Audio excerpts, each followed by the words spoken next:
When people enter the Indian Police Service, the IPS, they are starry-eyed and they have Singham-like idealism in mind. But as days roll by and they become part of the system, their idealism waxes and wanes. And the first sign of this is when the officer begins to think in terms of what his political boss wants rather than what the law demands. My first rendezvous with a politician was way back in August 2004. I was in my first independent charge as the police head of any district. I was posted in Dharwad district. I was just a month old in that post. The local court had issued a non-bailable warrant against the then Chief Minister of Madhya Pradesh. Executing non-bailable warrant meant arresting her. Eventually, this incident led her to resign from the post of Chief Minister. But for me, trust me, though this incident involved a person as high profile as the Chief Minister of a state, this has been the easiest to challenge till date. In India, we have a deep-rooted menace of VIP culture. The VIPs, particularly the politicians, are given special treatment of various kinds, one such being policemen given as gunmen to politicians. Now, in most of the situations, even when there is no real threat, gunmen are given as status symbols. And the more the gunmen,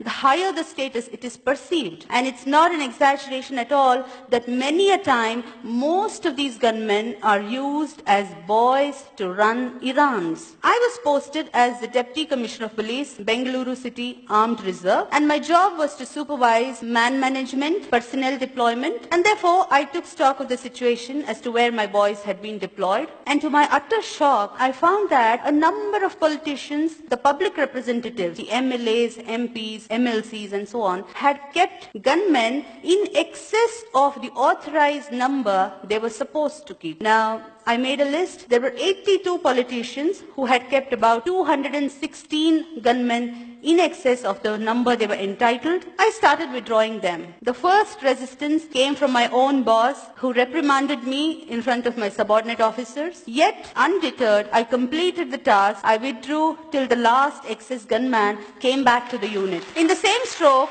I also withdrew 8 brand new SUVs kept by the then ex-Chief Minister of Karnataka. The man had stepped down from the post of Chief Minister, yet the vehicles had continued to be with him. I withdrew the vehicles, but I often wondered why my predecessors had not acted. What prevented them from setting things right? I later learned that these are called the dirty jobs. They are unpleasant tasks, inviting the wrath of the politicians, and nobody wants to do them. Not very long ago, I was posted as DIG Prisons, Bengaluru. I was there in that post for barely 17 working days, barring all the Sundays and holidays. And during that time, I witnessed similar special treatment being given to a convict. This convict was very powerful. She had been the close aide of the ex-Chief Minister of Tamil Nadu who died recently. The convict herself was slated to be the Chief Minister some time ago in that state. Now, the Supreme Court had convicted her under Corruption Act for possessing disproportionate assets beyond her known sources of income. Flouting the Honorable Supreme Court's orders,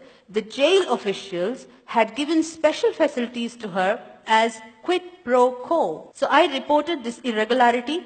And soon after this report, a number of people asked me, was your act a well thought out one or something done at the spur of the moment? Frankly speaking, I did not think of the consequences. There was no need to, because I was clear in my mind that I had acted in a manner most transparent and accountable, which every public servant is expected to. Now, after this report, I was slapped a defamation suit notice. So what is the take home? If you stir hornet's nest, be prepared for all kinds of oddities and notices. Now the law is very clear, rules are very clear. If a public representative is booked or named in the FIR as accused, be it the MLA or MLC or MP, he cannot claim it as his privilege. There can't be any privilege motion against the person who does it. Yet, unjustifiably, I was slapped the notice. I was made to appear before the privilege committee of the state legislature a number of times, and it dragged on for several years. And now, what is the take home?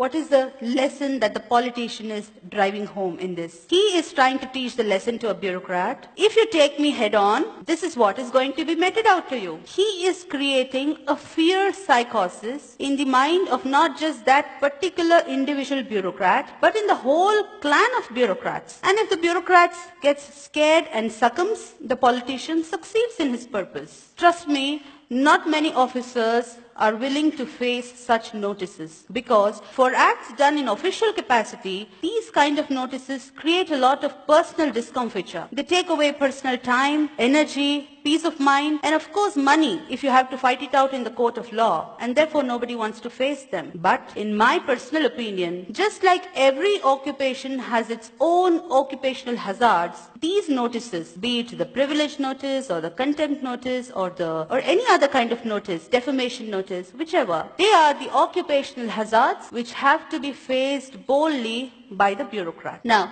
coming to the challenges that I faced as a woman in male-dominated police force, the peril is that the woman officer could be ignored, taken for granted, taken lightly. Her instructions can be thrown to air at times. I had one such shocking experience in Gadag district. In 2008, I was heading Gadag district police force. There was a powerful politician who had been a minister earlier. He addressed a gathering of his followers and made an inciting speech that made his followers to set ablaze on fire 3 government buses soon after his speech. Now, government buses mean public property bought out of taxpayers' money. I instructed my subordinate, the second in command of the rank of DYSP, to arrest the politician as he was prima facie guilty of abetment of the offense, and there was videographed evidence of his speech. Now, to my utter shock, not only my subordinate resisted, refused, but also kept on arguing relentlessly and kept lying to me that the politician had already left the town. I too did not budge. I had reached the police station in the morning and I kept sitting throughout the day. So it became evening, it became night. The clock struck 9 at night, 9:15, 9:30, 10. And finally when the police staff saw that I'm not budging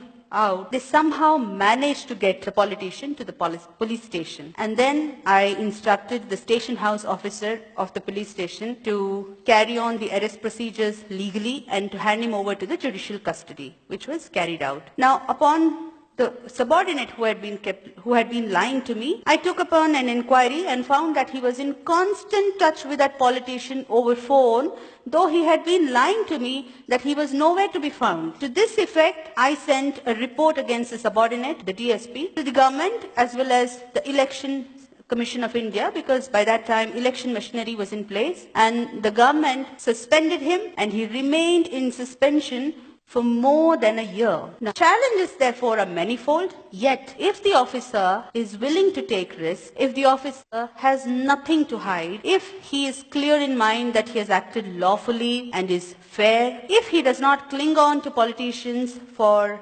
perks, cushy postings and so on, and last but not the least, if he has kept his bags packed ready to move out anytime if transferred, then such an officer, he or she, becomes a force to reckon with. Now, you might see that it's a commonplace knowledge that the MLAs, the MPs, the MLCs, these posts are created under the Constitution of India, but one must not forget that it is under the same Constitution, the All India Services, the IAS, the IPS, are created. And Article 311 of the Constitution gives complete protection to the bureaucrat for acts done in official capacity, and it is available to every officer in the country, including the state services. So the day the bureaucrats are able to come out of the phobia of transfers, the phobia of politicians, we will have the best bureaucracy in the world. Karl Marx once said, bureaucracy is an iron cage, but I find that our bureaucrats have chained themselves. They are the ones holding the chains. The day they break away from these self-imposed chains, the day they start exercising their real power, we will see a new India. Thank you.